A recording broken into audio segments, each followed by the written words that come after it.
We divide 703 by 5 in a long division method.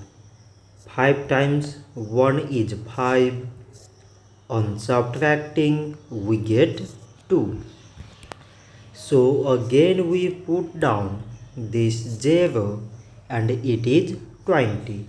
So 5 times 4 is 20. On subtracting, we get 0.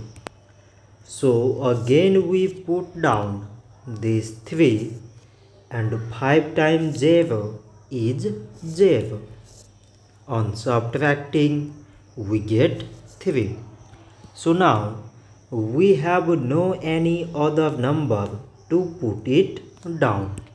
So we take here decimal so that we put 0.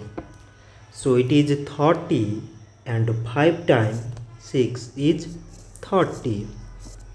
On subtracting, we get 0. So 703 divided by 5 is 140 decimal 6. So this much for today and thanks for watching.